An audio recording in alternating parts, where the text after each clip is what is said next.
This is the Convene podcast. Welcome to this Convene Talk episode. Kate, you picked today's topic, so over to you. Thanks, Maggie. Today, we're going to talk about our August cover story on how the events industry is navigating the growing backlash against DEI in the US. After a recent executive order labeled diversity, equity, and inclusion efforts as, quote, immoral and illegal, unquote, many organizers, speakers, and companies have been forced to rethink how they talk about and deliver inclusive experiences. Some of the responses have been as simple as quietly swapping out terms like DEI for belonging or well being. And on the other hand, we have organizations like REI and Meet Minneapolis that are standing their ground, saying that the work of DEI is core to who they are as an organization. So, we're going to talk through all of the different components of the cover story, where we explore different aspects of the industry and share some of our favorite behind the scenes details and takeaways that emerged as we explored two key themes. And those are one, beyond the financial impact, how else are events, which are meant to provide spaces that are welcoming to all, being affected by this DEI backlash in the US? And then, secondly, how are organizations staying true to their mission of diversity and inclusion while they're avoiding risks associated with overtly calling attention to it? And so, first, we will turn to Michelle to talk about her conversation with a business school professor who is an expert on DEI. Thanks, Kate. So I spoke with Purnima Luthra, who describes herself as a brown woman living in the Nordics, and she's a business school professor, Copenhagen.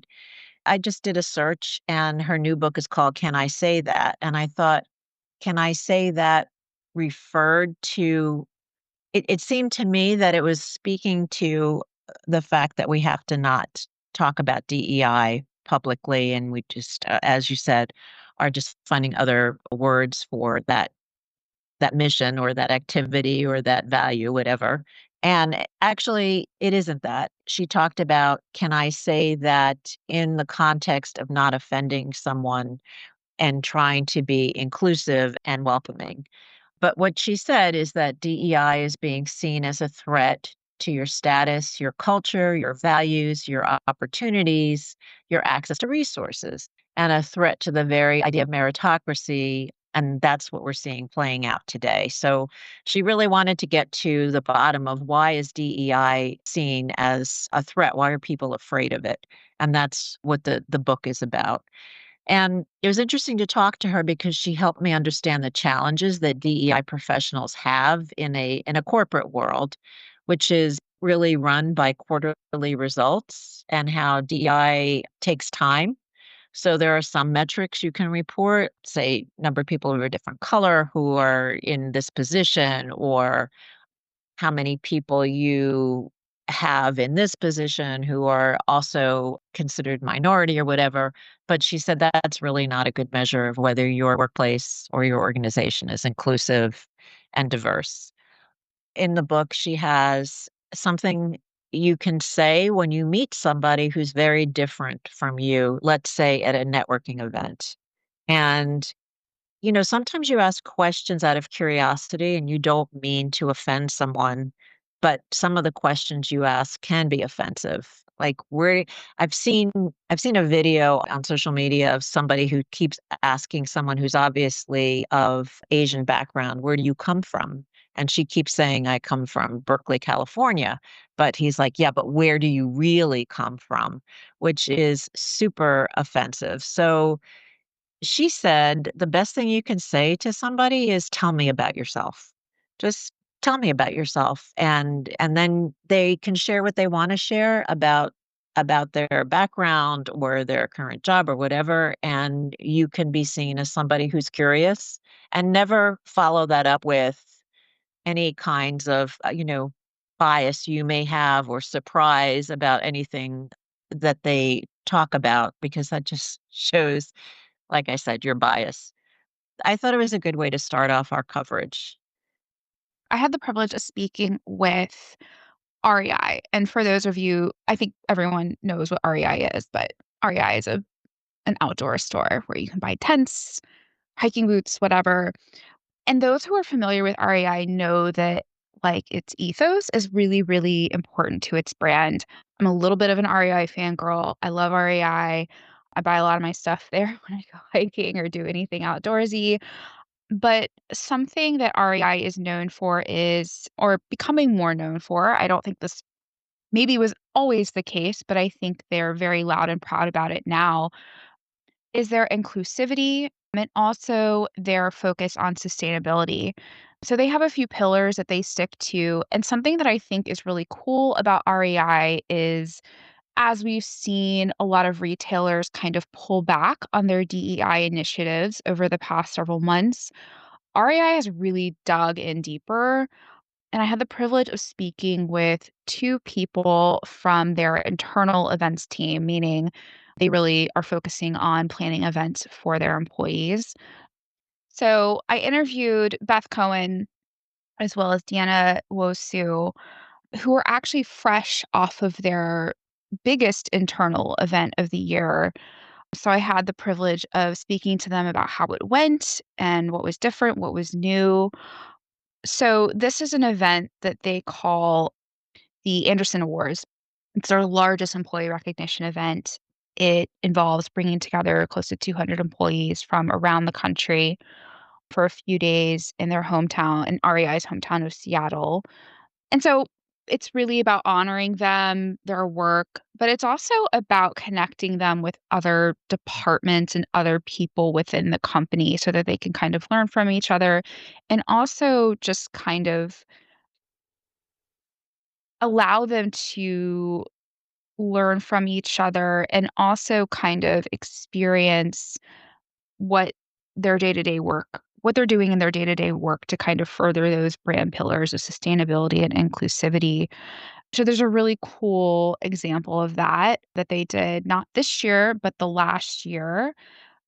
During the award ceremony, they brought Erin Parisi, who is the first trans mountaineer to set out to climb the 7 summits. And I believe to date she has climbed 5. Everest is one of the ones that's left, and I think she's still fundraising. But she keynoted the Anderson Awards the year before last, and she actually brought with her her ice axe that she used to climb the Mount Vinson Massif, which is the highest peak in Antarctica.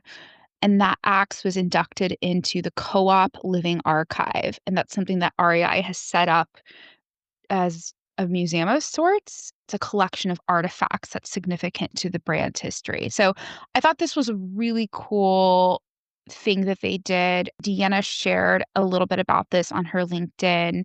And she told me that it was a really great moment for them. It allowed a lot of the recipients to meet Erin in person. Their internal inclusion network, which is called Prism, was actually sharing a lot of resources and stories about it afterwards.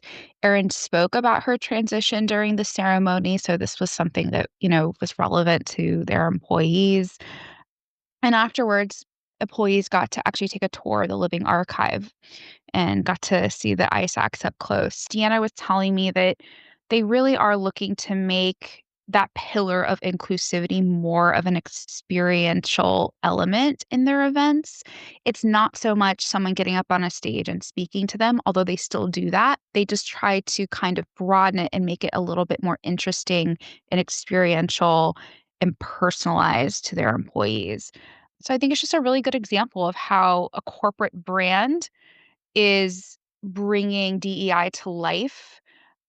Again, it's not checking a box. She's like, this is something that's really true, important to us. And we're finding more and more ways to make it part of the experience, not just for customers, but for their employees.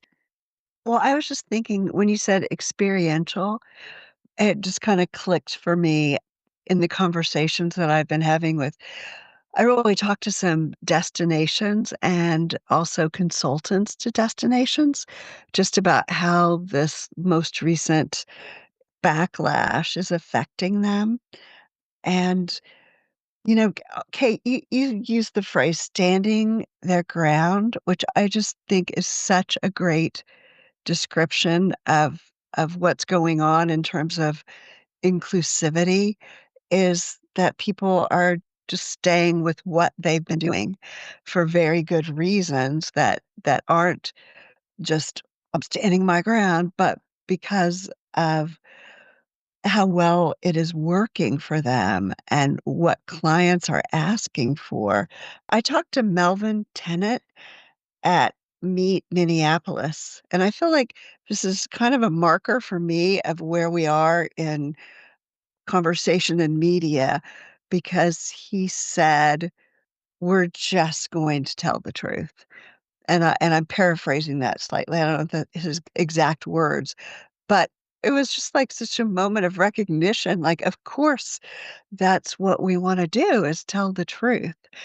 And in Minneapolis, the thing we talked about what didn't make it into the story, and we were really focusing on the impact of the backlash, but I feel like what didn't make it into the story as much, and I fully take responsibility for this, I didn't think to add this until the caption, of how Minneapolis is being recognized for its city's governance. One of their pillars is to take these neighborhoods where different populations have lived that have been underrepresented, like Indigenous and Black, and put resources into developing them. And they have been recognized by the Quality of Life Institute. It was the only North American city to be in the top 10 of the highest quality of life, and it specifically talked about how its city government makes that part of what they are doing. We're talking about governance there, but what it means on the ground is is these neighborhoods that have very rich histories and rich cultures are people are discovering them. And I feel like when you go to a city, you don't wanna see the most visited, the most mainstream, you wanna have this sense of discovery. And certainly for people that are visiting that are like, they don't all look alike. They're really taking this very pragmatic approach to DEI and just trying to show this is who we are, this is who lives here. These are experiences that are culturally rich, and I just found it inspiring really to talk to both, and also speakers that are like, what is happening on the surface is not gonna change what is happening at depth, which is we are a community of lots of different people and lots of different experiences, and in our experience, that's what people want. I think Melvin said that what people ask more than they ask about the assets, they ask about who are you as a city? And I think there's a lot of different ways to say how you're exclusive and experiences. This is a very convincing way to do it. For sure. I think that relates a lot to the story that you had based on the interview with Cameron Curtis. Yeah, it does. What I liked about that conversation, she's the head of the LGBT Meeting Professionals Association. They're primarily focused on making places safe for the LGBT attendees at events, and she had very specific, I guess, an approach that they're using. They do a workshop at industry events, including PCMA events, which is called Beyond the Binary. So if you have attendees who may present differently than their ID would suggest, because the US government now only recognizes two sexes, they may have issues traveling to the United States. And so they provide some kind of recommendation for planners to support these people and to make sure that there is a support person at the association or the organization that they can reach out to if they're concerned about that being an issue when they come into the country. And also working with the DMO to see if they have connections at the airport and TSA so that this also can be taken care of on site, because that would be very I mean, it'd be a horrible experience, right? To be coming to participate in an event from outside the US and be told that there's an issue because you don't look like your ID, or you look like you're a different gender than your ID says you are, your birth gender. So I liked how they're giving very specific advice to planners to circumvent that. Because, as she said, the most important thing is for people to feel safe. And feeling safe isn't just in the meeting environment. You have to think about getting to the meeting and what you may have some control over, which is something I think that if you're creating a welcoming environment, you have to recognize that not you don't have control over everything, but there are some things you can also do aside from, in addition to the event itself. Just as you were talking, I just remembered in the background of these interviews was just how much uncertainty there has been in the last 6 or 7 months, and that it's really hard to tease out impact at this point because DEI speakers, the demand has really just, it's plummeted. And part of that could be just people are so uncertain. So I was just thinking about that uncertainty, and I was thinking I talked to Jess Pettit, who I didn't emphasize this again, I don't think so much in this story, but the thing that she really made a big impression on me when talked to her about polarization, and she said this very much overlaps. It's like this is not just about DEI, this is about 2 different ways of looking at who belongs where and what resources you put where. And she said the first thing, like, in order to go forward, you just really need to know your values, and that is a starting point. And I feel like so many of the people you when you were just talking, Michelle, that's what reminded me, like, so many of the people and REI that have a plan and are implementing it and going forward, they are very sure about what their values are, and they're finding new and creative ways to enact those. There's a really, really incredible speaker named Denise Hamilton. She's written a book called Indivisible, which I think you might call like a DEI book, and she is speaking very actively into 2025. And I saw just this morning, I looked up her like a recent keynote. It is thriving in a culture of, negative media, like how to thrive in a culture where you could get canceled. And I'm probably mangling that. I just thought it was really interesting, like, if you're doing something that you believe in, that and you know the reasons why you're doing it, which sometimes are, like, values and they're values like economic values. People want to go to places where they recognize themselves, where the experience resonate with them. So, that just reminded me of that, like, kind of if you know your values, you could find a lot of creative ways to carry them out. But if you're not sure what you're doing, it's harder to, like, you know, keep going.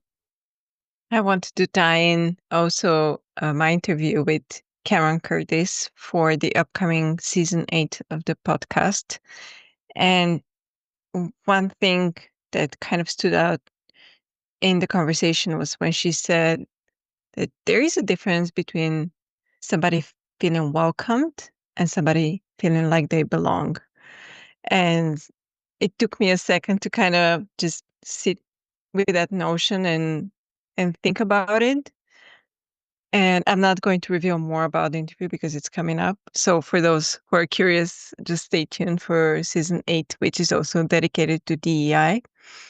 And I like how she made a point that we need to be a bit more supportive, but also that it's up to the individual when it comes to the different communities, taking the risk really to go into different destinations, especially now in the US, where it can be considered a threat to certain people.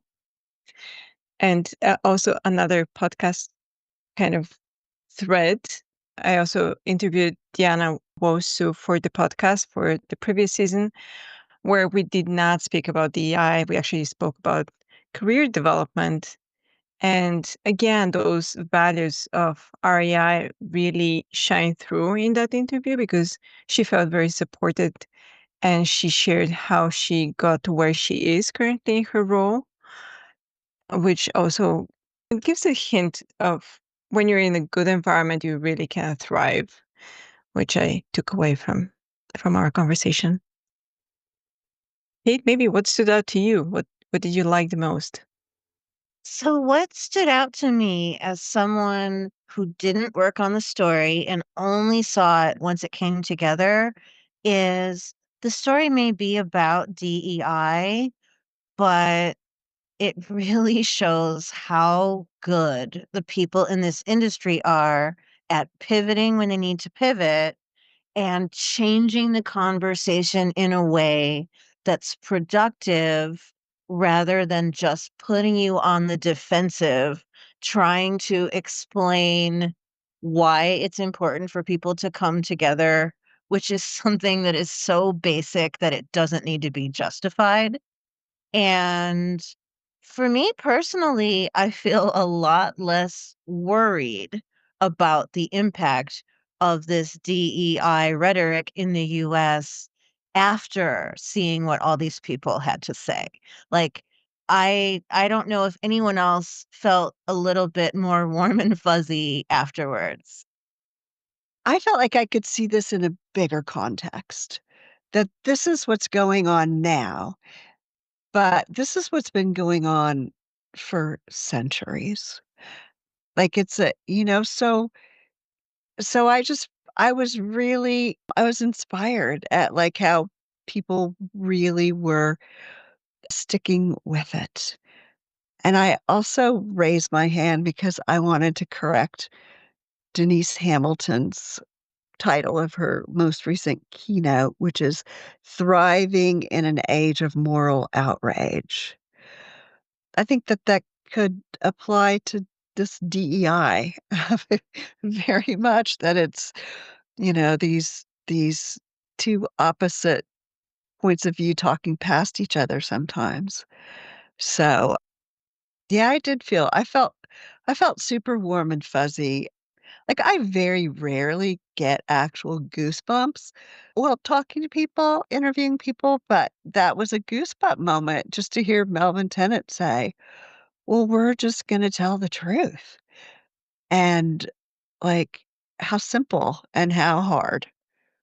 I love that. Let's end on a high then. And once again, first of all, Kate, thank you for picking the topic. And thank you, everyone, for sharing more about kind of behind the scenes of working on the cover story. Thank you. Remember to subscribe to the Convene podcast on your favorite listening platform to stay updated with our latest episodes. For further industry insights from the Convene team, head over to pcma.org/convene. My name is Maggie. Stay inspired, keep inspiring, and until next time.